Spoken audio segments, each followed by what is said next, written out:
Good afternoon and welcome back to the channel. Good afternoon, and well, it's good Jimmy. afternoon here. I don't know where you're watching from, but it could be anywhere, couldn't it? Really, but It's doubtful. pretty bleak outside. Probably won't be. Probably, yeah. It is. Look at that out there. Look at that. It's just started. Real northern. See, that is your actual Yorkshire summer. That is. I'll be out there in my vest. Let me have a squiggle. You look a bit far over there. Oh yeah. There you go. Is that better? Is that better? Is it better for me? It's not better for me because I can see you now. Absolutely killed it off. Dear. About as funny as that second anthrax injection. We were talking, yeah, as we do, and in the last week, somebody I've known pretty much most of my life has passed away, and I wouldn't describe him as in a circle, but he is still classed as a friend, and it hurts. You know, it hurts, and it puts you on your backside, does it not? Yes, it certainly does. It makes you aware of your own sort of mortality. That you're not immortal. No. You know that. Be prepared. Be prepared. What's the saying? Memento mori. I can't remember. Is that? I think it's Marcus Aurelius, but who? Regardless. Marcus Aurelius. Oh yeah, he was some Italian geezer, wasn't he? He was a geezer. He was right geezer. Diamond geezer. Diamond geezer. Right, he was all over that. No, I think I remember when you said about. He's gone out of frame. I've gone out of frame. He's back. I've gone out of frame. When my I growing up as a child, as you would be, hopefully. Yeah, I didn't grow up. I knew a lot of kids when I was little, but I had my cousin Jimmy was, I think he was born in maybe 49, 50, something like that, and I was born later on, so he's a lot older than me. But I was the oldest of me and my sister. Of the clan. Still with us, yeah. Hayward clan. Oh yes, of my sister, and Jimmy was the only son of my auntie, who was my dad's older sister, and he was one of two. Yeah. And growing up, he was like my big brother, and he introduced me to everything, music, fashion. So I think in one of the previous discussions we said that while other people were kids at school were liking, I don't know, Beatles, well not Beatles, that was a bit earlier, but when we got towards glam rock and stuff like that, when I'm starting to pick up on what music really is, he's teaching me about Bob Dylan and the Rolling Stones and American Rhythm and Blues and stuff. And when he got married, my granddad, who was a tailor, made me this herringbone 3-button mod suit with beautiful. Yeah. I didn't know what it was at the time, clearly. I didn't know what it was. This was 69. Yeah. So I didn't know what it was, as in I didn't know what it represented. Anyway, Jim and I, but we sort of kept in touch, and then we, as you do, you drift apart, and you stayed up in and around Leeds, and we met up maybe a couple of times. Then we'd meet up at sort of family dues, but we never really had anything to do with each other as such. We're never that kind of a family anyway. But then sadly, he, first of all, his eldest daughter, Liz, beautiful, probably just a little bit younger than me, she died.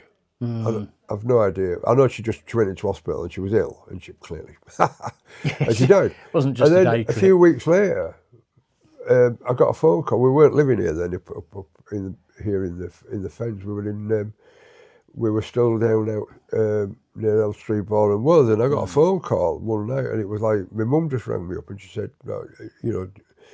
Jimmy's dead, and I was like thinking, who's Jimmy? And then I thought, flipping heck, and it was late at night. And anyway, what had happened previous to that? Because I think that was in the February or March. Previous to that, in December, it had been my mum and dad's anniversary, and we'd all gone to this restaurant near Pontefract and had this big sort of family do, and Jimmy was there, and he came over to me, and we sat down, and I'd already told my daughters that this man was my hero growing up, and he said, it's really quaint, well, not quaint, but it's really sort of weird because he said to me, he said, you know, he said, we need to keep in touch because looking around at all these old fogies in here, he said, we're getting, you know, we're edging up there, aren't we? Because he was like turned up, touching, Nudging sort forward, of, you know, yeah. going towards being 70 or something. And I think I was 60, so he must have been 68, something like that. It's a bizarre thing. He said, we need to keep in touch because we're getting to top a tree. And I said, well, I don't have to worry, do I? Because you're in front of me. Yeah. And then, blow me, come a few months later, he's gone, and then it's me. But at the time, I no understanding of it. And I remember going to the funeral and thinking, I don't know why I'm here. And then clearly... It's those things you say in jest, isn't it? And then, you know, in the sort of cold light of day when things happen, and you think, wow, that's the last time I've seen that person. Well, it is. I mean, I read some philosophical thing somewhere that said, there will come a time when you will stop mid-sentence, and that'll be the last thing you ever say. Yeah, absolutely. And there'll be a time when you see somebody, and that'll be the last time you ever see them. And it does. That is so weird. Bring it in.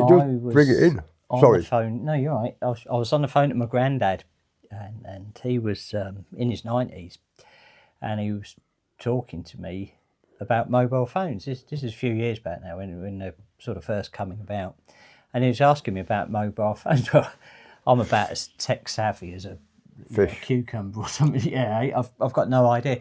Anyway, mid-sentence, I just heard him cough a bit, heard this sort of squeal out of his chest, and that was him. That was his life just ended. Mid-phone call. Mid-phone call. But at least... It is true. It is true. We don't know how long we're here. Yeah, we do. I think the Queen, actually, before she died, didn't she give that speech about we're just passing through, we're only observing. You know, we've come here, we're observing, we're just passing through, you know. And yet we try to have this air of invincibility. Yes. If I take this tablet, the NHS must do this. Or if I go to a private doctor, will I get so much more out of life? But we only have the timeline that we've got. Well, my invincibility ended really the cancer diagnosis. And then somebody sitting me down and saying, "You've actually, if we don't do anything, if you don't do anything, you've got 18 months." And that is like, whoa. So it was like, okay, whatever you're doing, I don't care what you do, how much you earn, let's do it. This or this. And then, as you're aware, this time last year when I had the accident, when I fell down the stairs, and I was in ICU, and the woman had said to me, the doctor had said to me, she said, you know, you did bang your head, which I've got a little bit of concussion, which is why I sound slow sometimes. And she said, if that contusion had been any worse, you could have either have been in a vegetative state, or you could have been dead. And I think that was a wake-up call. And yes, okay, I was 66. Oh, was it? Yeah, I was 66. So therefore, that then made me re-look at my life and how I do things. And it was really, then you adapt down to it. And but you know, and grief does that as well, I think. When you lose somebody that you, I mean, as you know, we know about, you know, your dad and your brother and stuff. I mean, I had my father until he was 89. You know, I was 65.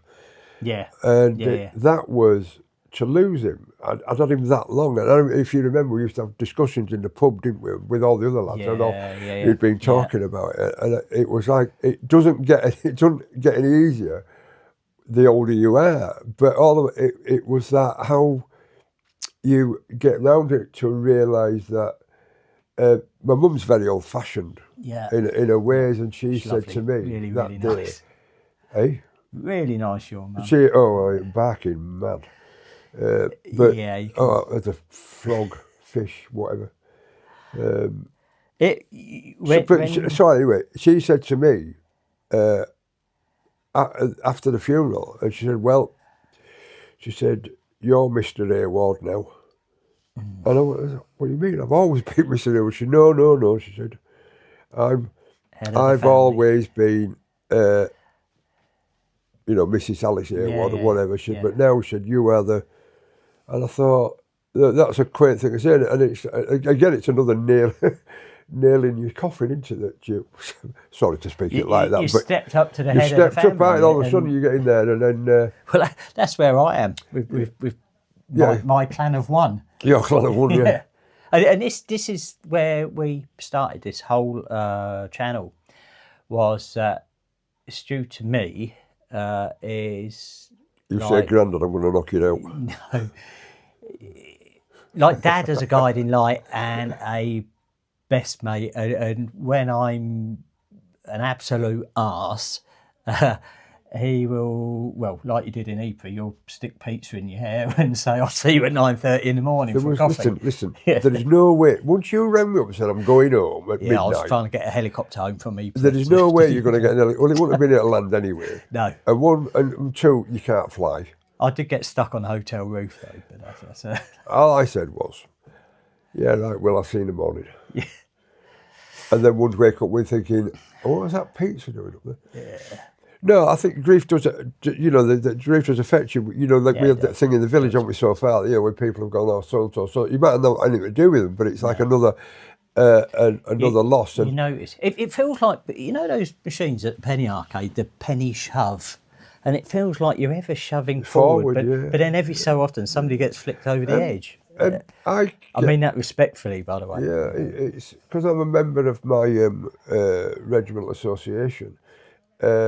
Constantly at this time of life, certainly those guys that are older than me in the 70s and some younger, we're constantly getting sort of death notices, and I might not have seen that person for 20 odd years, but all the time it's a reminder. Yeah. But you can't switch off to it. You've got to you grip it. But it's, I think, an openness as well. I think talking about the days for me, the days of stiff upper lip have gone. You know, like if I'm feeling upset about things, I need to sit and talk about it. And get it out there, and you'd be surprised how many people are either going through the same thing as you, or have got the same thing, you know, going on. It's I'm at a crowd that believes, you know, if you've got that kind of feeling in you, you've got to let it out, and it's from experience. You know, when my dad passed, I was so busy sorting things out, and by the time I fully appreciated that he's gone, I was, excuse the expression, I was fucked. Yeah. You know, and that kind of has sent a shudder through the last 25 years of my life. At a similar time, Grandad went, and one of my best mates. So, and those guys were, you know, sort of legends in my life. So there's kind of a classification, is there not? The people that are very close to you, I think, and that carries probably a bit more weight and a bit more context, but there's still people there that well, you've got this, you if you remember before when we very first started, we spoke about friendships, and we spoke about, for me, it was like friendship by association, common association, you know, against the guys in the regiment. I might not have known them, you know, but that commonality is that, and so therefore when you hear about them dying, you try to picture who they are, and especially if you know them, or you knew them, I should say. From now along, it is that you automatically. I mean, we lost a guy, Dave Groll, last year, 69, I think, being poorly.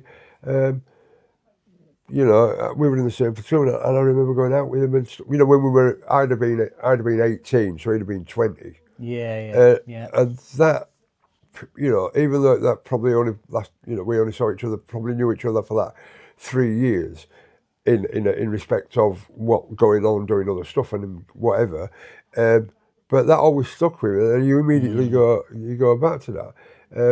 But again, when you just mentioned there about the realization after Dad went, I was absolutely, you know, I just couldn't work it out, and I had this as you said, I've got his picture in the kitchen. I've got them all over there as well, in the kitchen, and I sit and talk to him. Not your dad. I've got my own dad. Yeah. I've got a picture of Uzi. Look, there's Roy's dad up there. Look, Yeah, Fallschirmjäger. yeah. Seriously, German paratrooper, Second World War. That's mad, isn't it? I would have liked to have met him. Where else? Oh yes. So, but it took me nearly over a year. It was until the anniversary of his death last year, which had been a year, that all of a sudden I came not at peace with it, but a sort of acceptance. Yeah. That was it.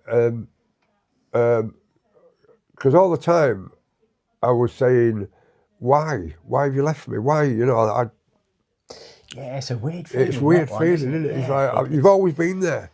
Yeah, and how is it that you are not? And I can remember actually, it was maybe 2 years after Dad had gone, and I was in the town centre, Yeah. and I'd see people that were ex-forces, and they all had these, what are those flat caps called, the sort of tweedy flat caps, and they all had the big sort of glasses, and my dad used to call them wind cheaters, like Harringtons. Yeah. And they all had the jeans and desert boots. Flying jacket. Yeah. That sort of thing, and they all look the same. And I'd see these people, and I'd think, that's my dad. Yeah. And then the real realisation hit me one day, and I forgot what his voice sounded like. Oh God. And that, I don't know if that's a defence mechanism, but it did really make me realise that gap isn't just temporary. It's not like I'm going to pick a phone up or pop round and press the doorbell or, hello, Will, you're coming for a pint.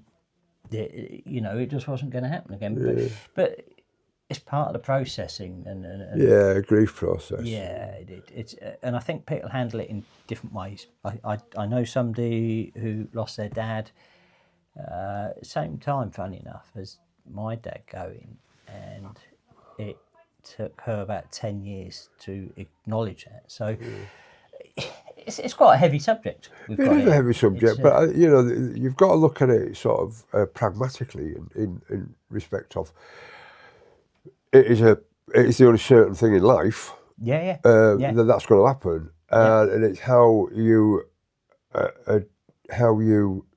deal with it, and there is nothing. We have this life. Yeah, and it's one of those things. It's like you've got, for example, you've got a job interview. Yeah. Research the company, get yourself prepared. And then not turn up because I'm too old often.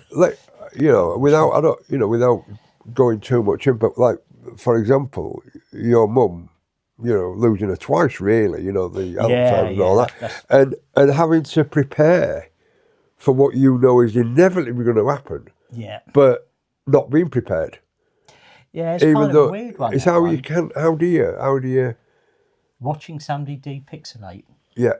I mean, I do remember at the time when it was happening, I felt awful for you, because it was like, I've never had that when somebody's not recognised me. No, it's... and that happened, 4 years out, 4 years before she passed. It was just gradually getting worse and worse, but it's Alzheimer's, dementia, of all the illnesses that I've known people have, that is the worst. And people I've known have gone through all sorts of things as they've exited this world, but you don't know when it's going to happen. But chap I used to work with, 29 years old, felt a bit ill at work one day. He said, I'm off back to my room. And that was him. And it's really odd. Went upstairs, heart attack, died. Nice way to go. Yeah, he's in bed. Just let me get to the end of the chapter first. I do kind of nervously laugh at things now. I do feel the pain. It's when I got the news of your fall last year, instantly my thought process... Budget stuntman. Well, we laugh now. We do laugh. At the time, it was... I didn't think I was going to get a good phone call after that. Yeah. Genuinely, I thought... Especially when I heard you banged your head, and knowing what I know about head trauma, because that's how my brother died. Yeah. He had a fit, fell backwards, bang, gone. Yeah. Yeah. So, but we lived and we've had beer since then. So and I think I now look at it. You've got to. I think one of the other things we talked before, didn't we? We talked about friendship. We talked about humour. Yeah. We talk about the black humour of people within close groups, organisations, in jokes and stuff like that. Like for example, when Leslie put the thing round to everybody in the about my cancer being cleared, and everybody was like, oh, this, that, and the other, thankfully, and all this, and Phil. What is that? Can I ask? And he just said, well, he was only malingering. And I thought, what? See, that is a mate of his. I've met him once. Drunk me under the table savagely, by the way. But cycled all the way to Ypres, right? I mean, cycled from Worcester in the pissing down in rain. a rain to Ypres. Got there the day before us. Got into a tent because he couldn't. Tight person couldn't. And then we go on the lash. He wakes up early hours in the morning, banging headache, soaked through. He said, I can't do this anymore. Instead of a rational, normal person, moving into an hotel. Yeah, coming to the hotel where we were at. Wherever. No, let's get on our bike and cycle all the way back. In more rain. that was the worst ever. Anyway, sorry, you were going to say. What I was going to say to you, what is it like when you are told at that point that the cancer is in remission? Is that right? Yeah, it's not. Remission. Well, I think you have to wait 5 years till you get the all clear for this particular cancer, because they're saying that and that's because they haven't got any records of anything after 5 years. So you've gone through hell and high water with treatment. Yeah. Did you feel like you were going to make it through that?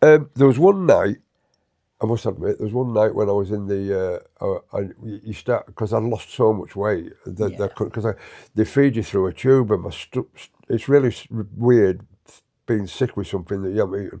Yeah, and they were feeding me this, like, 2 cal or something, all this stuff goes in, but my stomach wouldn't accept it. Yeah. And so I was wasting away, and I sort of comatose in. Yeah. And I was sort of going fetal. And I just said, I can't do this anymore. I just cannot do this. And the consultant came the next morning and said, I want to stop treatment. And this was I'd only had another 2 weeks to go. Yeah. But it was every day, you see, radiotherapy. And it just debilitates you.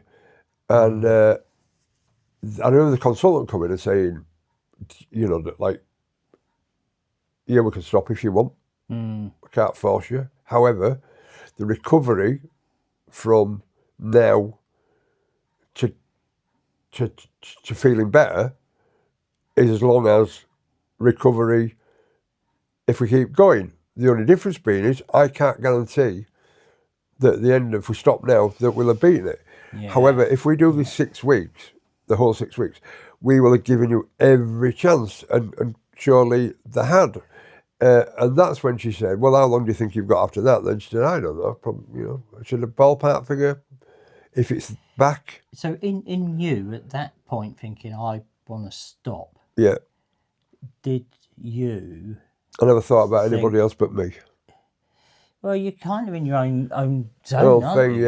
Yeah. And I've spoken to other people that have had treatment for different cancers.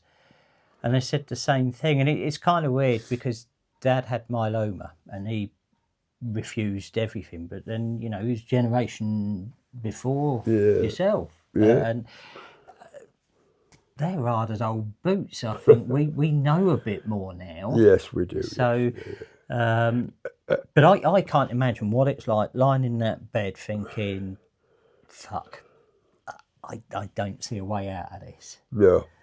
I mean, I pretty much knew from the January onwards in 16 that there was something going on. Yeah. Because you just don't start not being able to swallow for no reason, unless it's like tonsil there or something that's swollen. Yeah. There's got to be something. And so pretty much, I mean, the doctor, beautiful, at Luton and Dunstable, many thanks. Yeah. He had said, I know what this is, but don't worry, I can sort that. We still do some tests, and I kept doing biopsies and things like that. And I had this thing in my head saying, "You've got cancer, you've got cancer, you've got cancer," but I still not think, and I was all right with it. I was I was all right with it in such a way that it's an acceptance. But then when I got to the doorway and from one of this, when I was going for this result thing, and Leslie was with me, and she said, "Look, whatever they say, don't worry. This is, we'll sort this." And as soon as I got there was a nurse with the Macmillan nurse with a big pack they give you, and the first things in my head was Maisie, Freya, my daughters, and I just fell apart. Even though I knew, I still fell apart. But then, later on, and then afterwards when I finished, I got through that, and I slowly got better and better and better and better. And the humour out of it came from, there's a particular guy, an officer, had been, who I'd known from when I was serving, quite late on. And we went to a dinner. It was one of Leslie's cadets' dinners, and he was like, and he said, "Oh, you've lost weight."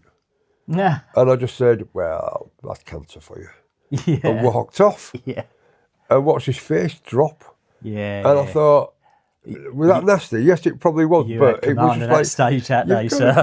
There is, you've got a hospital. I don't know why. I don't know how.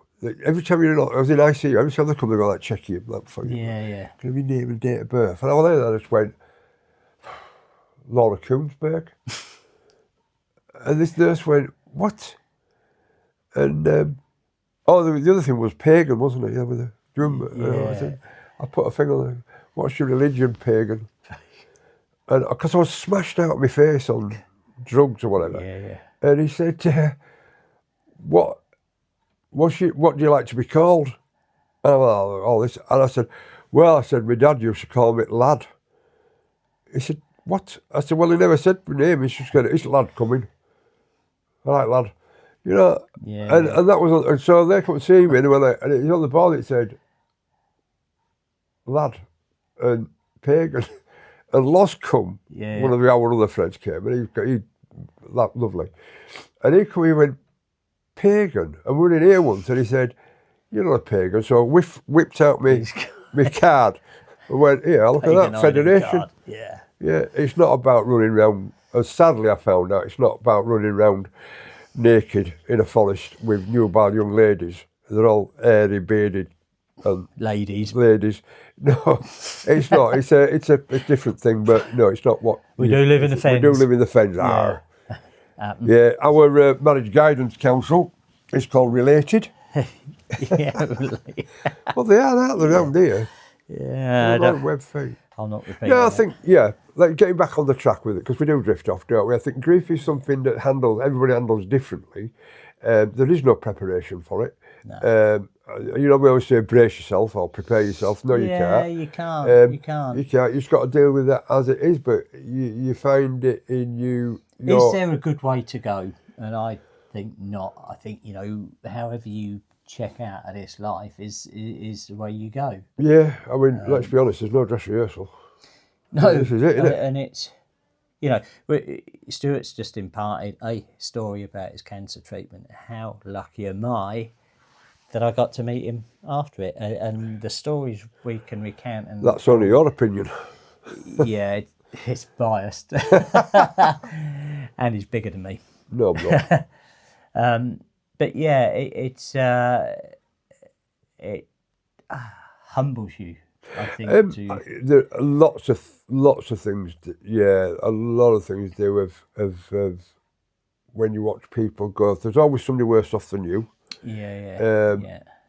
There's also in this instance, it's a bit like surviving an accident and other people die, is the survivor's guilt of why did I and why I mean, a friend of ours in the village we lived in down south, she was called Joe Beautiful Teacher, probably only in her 50s. She was called Joe Beautiful Teacher? Joe Beautiful Teacher, yeah. That's a funny surname. Yeah. JBT. JBT? No, but she had I don't know, some kind of cancer. Yeah. And going through treatment at the same time as me. And we used to meet, Leslie used to, and her husband used to take, before Sid, we had another dog, Dave, and Chocky Lab.